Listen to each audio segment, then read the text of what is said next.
Happy Sunday. Judgment Day came and went.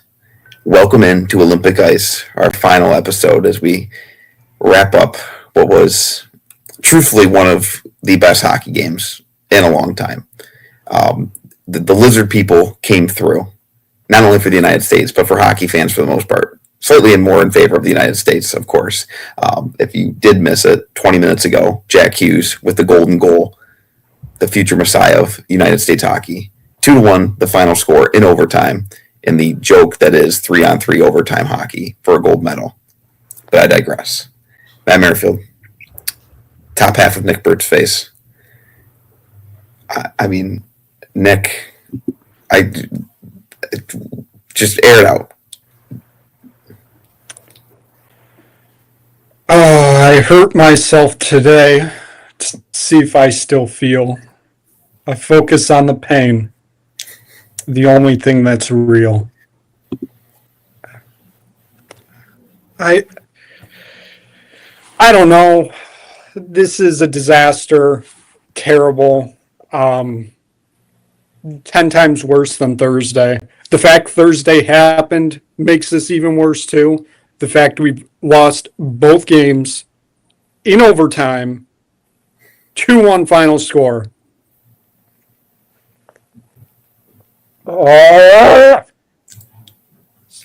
This is what you get for rooting against the United States of America. Yeah, I've already heard that a few times today. So fire and fury, that is what you were met with. That is true. I told you. You got a curling gold medal yesterday. I saw that. Yeah, that's nice. Beat the Brits. What was the tweet that Team Canada put out on Thursday? Silver shines just as bright or something like that after the women lost? Yeah, I can't wait to see what the post is going to be here in a second.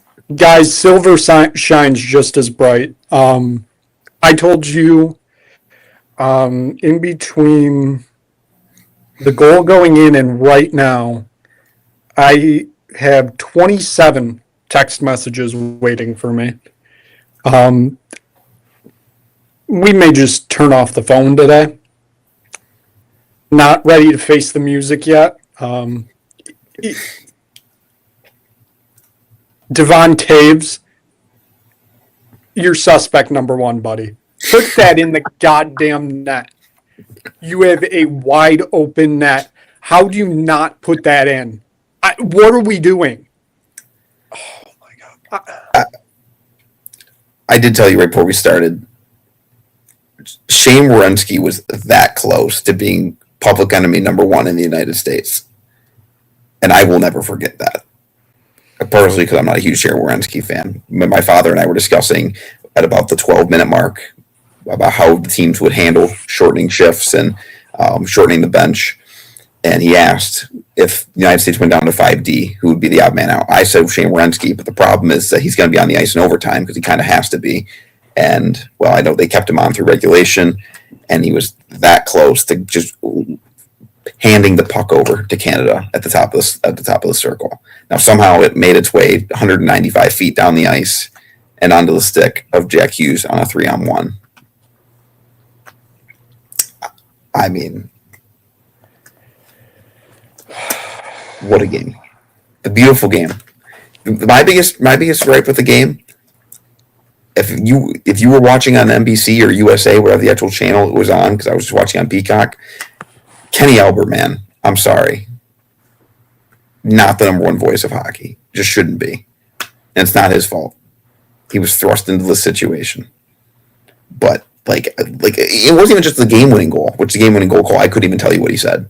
I don't even know if he didn't even, he even know it was in the net. I saw it go in. I didn't know it was in the net, to be honest, either. And Cuthbert, because I'm watching on the CBC, screaming scores, and I'm like, where the hell is the puck? Do you remember the Patrick Kane game-winning goal from 2010? Yes. Now that one nobody could see it. So I give Doc Emmerich a pass. It sounded like that goal call, where it was like, is it in the net? Is it in the net? You see Jack Hughes throwing his stick in the air, like it went in. Anyways, but even like on some of the scrambles in front, the save made by Hellebuck, no excitement. Like that was it was hard for us to see who got a stick on it, but I know pretty well you saw him make that save or a save, either any save by Binnington. That sliding save Binnington made at the beginning of overtime. I thought that would be the moment. I thought that was the moment. Binnington's going to make the gigantic save. We're going to go down the ice and end this.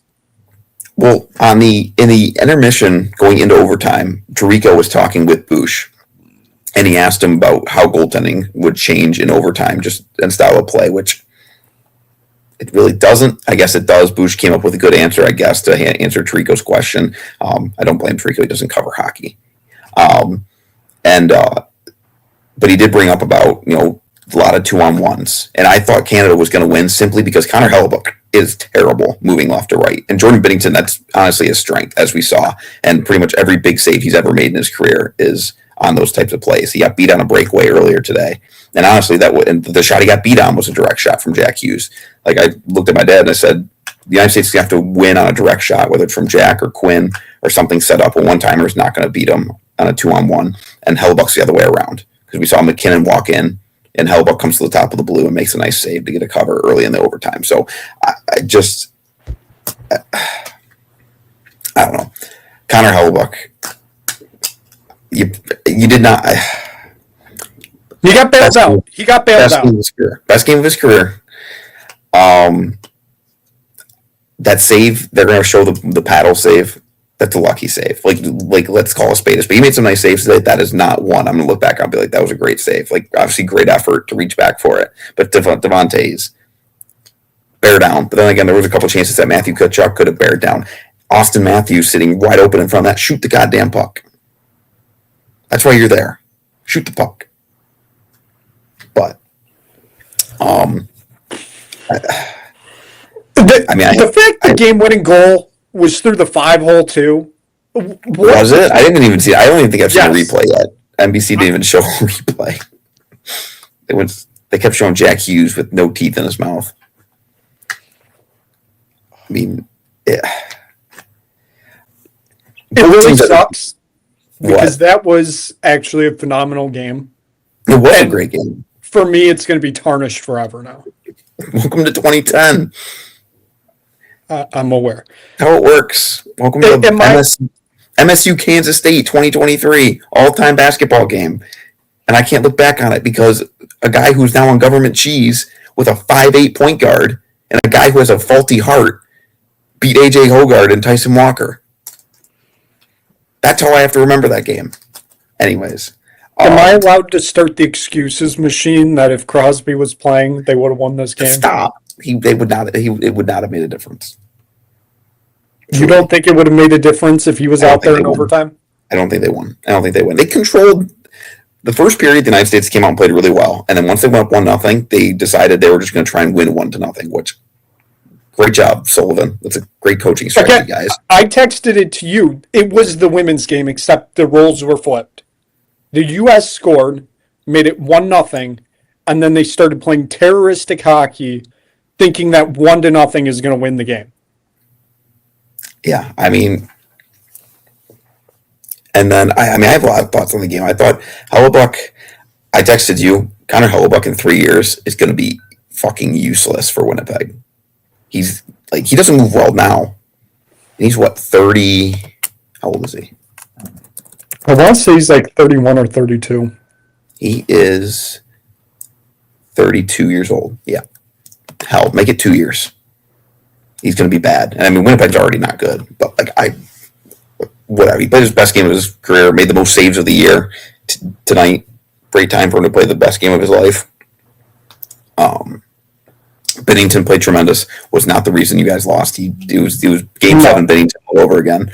That goal that went in was on Taze and Makar together. One of them has to do something. Do something. Don't wave at the puck. Somebody take the fucking body. And you guys are teammates in the regular season. There should be no reason for miscommunication. You guys have done that 1,000 times. Make the fucking play. And that's the thing too. Just like you said, they are teammates. It's not like they just got put together for the first time in 365 days. You play with him every game of the year. How do you blow that? Yeah.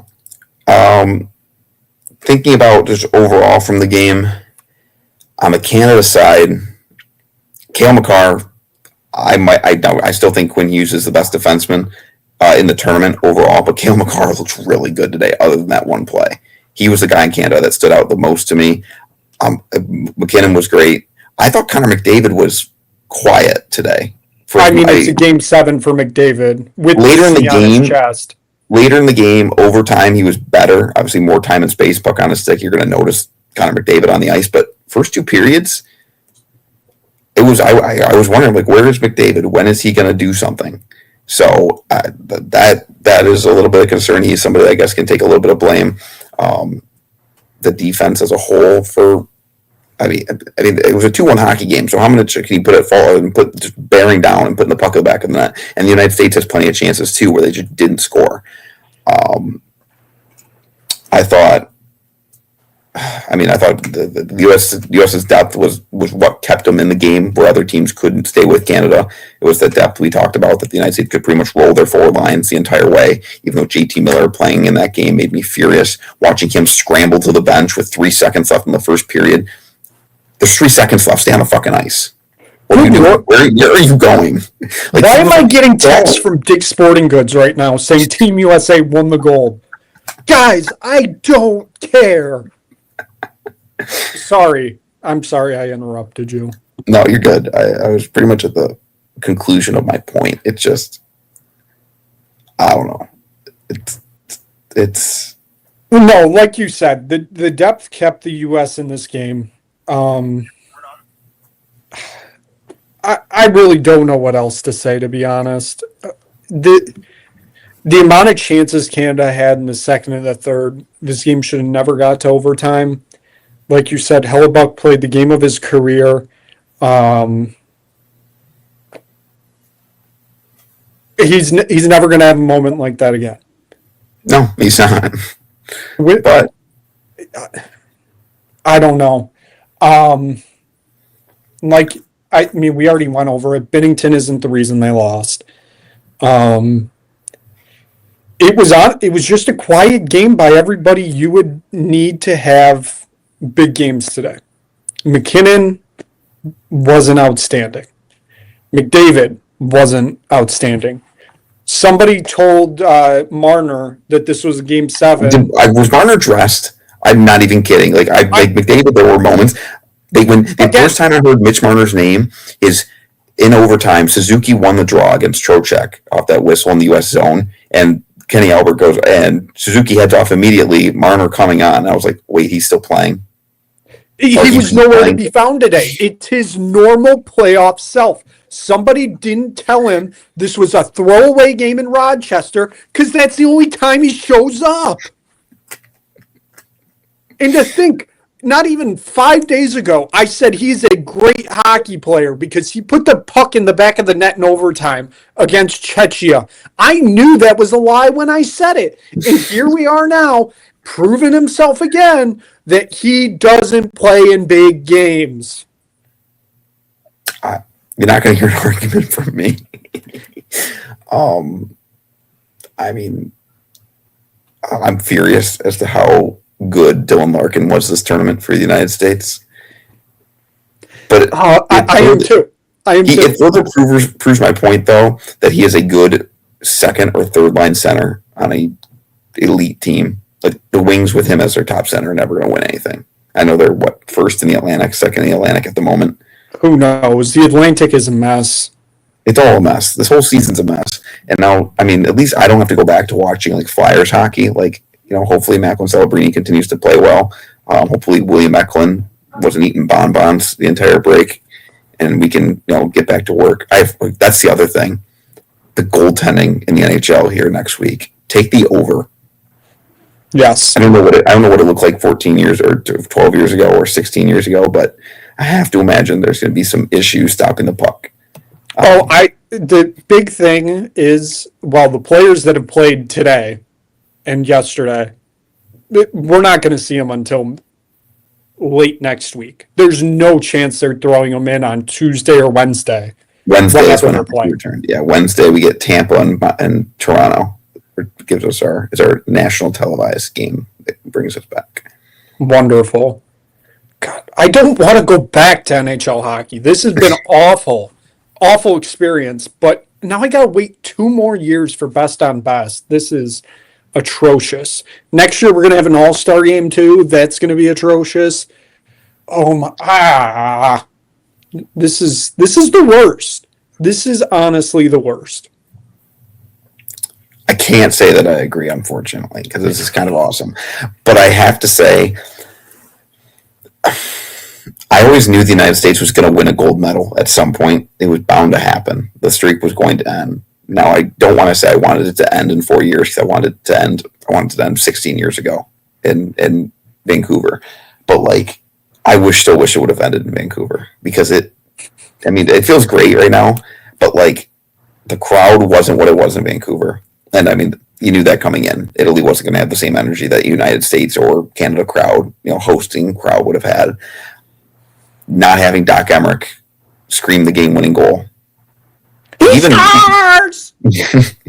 Mike Ribeiro played it around the wall. But either way, it didn't. Maybe I'm old, so it doesn't have the same magic. But like, it just didn't. It was cool. I don't want to sit here and act like it wasn't cool to win a gold medal because it feels awesome. Never had that before. This is the closest I've come to ever winning a championship, Nick. I hope you realize that. I do. Because Michigan State hasn't done dick. The Sharks were in a Stanley Cup final. Yeah, and they lost to Sidney Crosby. This is cool. I guess the closest thing is winning the Rose Bowl for Michigan State football was a national championship, in my opinion. Like that's it.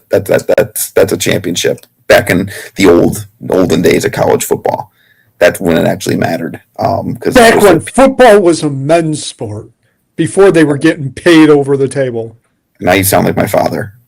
But anyways, I got nothing else. I mean, what a hell of a tournament. Thank you to the NHLPA for making this happen. Thank you, Gary Bettman. Thank you. Sure. And, I'll see you at the World Cup in 2 years, Nick. I guess so. People are going to say it's not going to matter because it's not an Olympic gold. And they're going to be making a movie out of this starting next year, probably. Disney's probably already got the script. God, this would be I don't want the movie to this. Oh, they beat the big bad Canadians.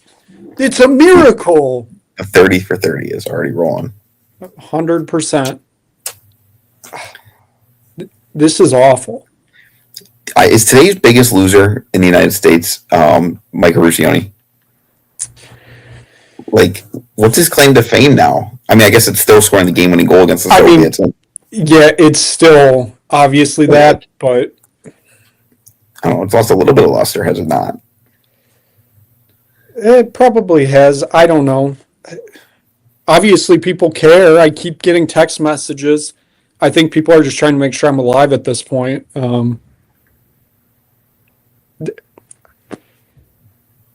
win this game if Crosby is playing. I don't care if he doesn't do anything on the ice. His leadership is there. The fact it wouldn't have been, a guy who hasn't won anything as captain. Now, McDavid is a great player, but he's lost 2 straight Stanley Cup finals. Let's figure some stuff out. Overall, though, I can't say that this was a terrible experience because, especially this past week, has been some of the best hockey I've watched in a long time, if not all time. It sucks. It's awful. And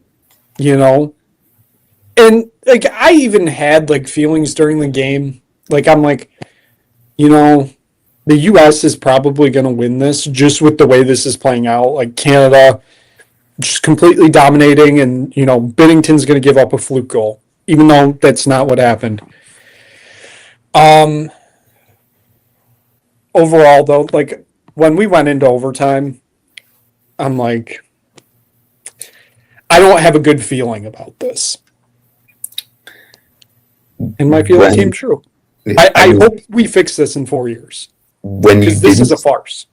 when you didn't score, when you didn't score on the power play to end regulation, I felt like that was it. Like between that and between the 5-on-3, like I you're forgot the to even 5-on-3 in mention a gold that. medal game. You have to score. The 5-on-3, I texted you once that ended. I said, well, I guess we're not winning this. So have fun, because you have to get at least one goal. If you have a 5-on-3 power play for what it was, roughly 90 seconds, I think, somewhere around there, Yeah. you got to score at least once. The Did they even get a shot off? Honestly, I truly don't know. they had to have, but like the um the one thing I am not looking forward to from Canadian fans, I don't even know if you realize this, Jack Hughes and Quinn too, but Jack Hughes played in Canada growing up. This is correct. Yes. He played like his U16. I mean, I know he played there before he was 15 and 16 years old, but he played Mississauga and Toronto up until he went to the development team. That was the number one overall pick.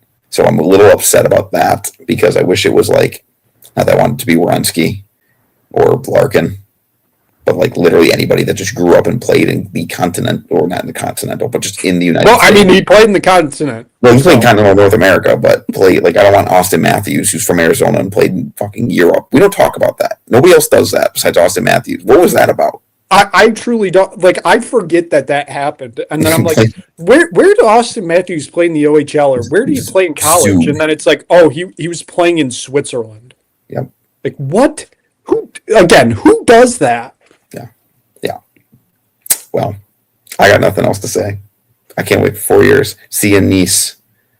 Yeah, yeah. Can't wait to be playing on a makeshift rink inside a soccer stadium. Winter Classic. Don't give Gary any ideas. Seriously.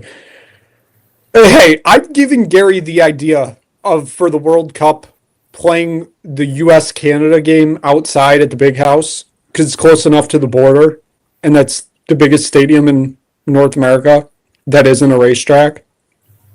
I've given Gary that idea. So, Gary, do something. Oh, I got nothing else. I'm just going to keep saying how awful this is. I should probably answer some texts to let people know I'm alive, and that Crosby, if he was playing, would have won this game for them. And I'm going to start making excuses, because that's what winners do. They make excuses. Yeah, you look like Cam Newton right now after the Super Bowl 10 years ago. That wasn't the look I was going for, but Plenty of copium. But, well, this is the end of the road, Nick. 2 weeks later. yes, it indeed is the end of the road. Hey, we had fun with it. We had people from Russia commenting that we're two idiots, or whatever they said in Russian. Hey, guys, maybe show up in a few years. Maybe fix your problems at home, and then you can show up in a few years. We need one of those signs like what they showed in Miracle. I think it was before the game at Madison Square Garden. Get the puck out of Ukraine, guys. I think that'll switch things around. Yes. That's when they were getting Afghanistan. There's my second excuse. The Russians weren't here, so it was a fake tournament. So, listen, I'm obviously joking about these excuses. The U.S. won this game. Canada had plenty of opportunities. They just didn't capitalize, and they looked awful. So, Matt, do you have any parting thoughts here as we wrap this up? No. See you in 4 years. Yes, indeed. They No, both be there. yeah. Yeah, fun times. Glad you could join me on this final episode. Give somebody to at least yell at, even though I'm not yelling at you. And hey, at least you didn't do a Mick Cronin and say, "Are you raising your voice at me?" You sound like you're raising your voice at me. Yeah. People are around, don't you know? They can hear you. The mics are all around. Hey, they're 1-0. Mick Cronin is 1-0 since we've raised our voice at him. This is true. So we'll wrap it up here. What a road, what a ride. Thank you, Matt, for doing this for 2 weeks. Thank you to the viewers. We'll be back in 4 years, maybe. Who knows? I may not want to do this again if Canada has terrible goaltending again, even though Jordan Binnington wasn't the reason. So hopefully Sebastian Cossa is Canada's future in 2030, and he is the second coming of Patrick Waugh. Maybe. I don't know. Let's figure shit out, guys. 4 years' time, we'll be back. Olympic Ice, thank you so much for watching. Nick Bird Sports Network, we're going to continue to churn out things. It's 11:31 as we record this, which means Tottenham just kicked off against Arsenal. Time for me to really go hate life right now. So thank you so much for watching. You'll see Matt back on these screens soon with the Merrifield Sportsbook Show returning this week. Thank you so much for watching. Make sure you click like, make sure you click subscribe. Tell anybody you know about it. Thank you so much from the Nick Burt Sports Network.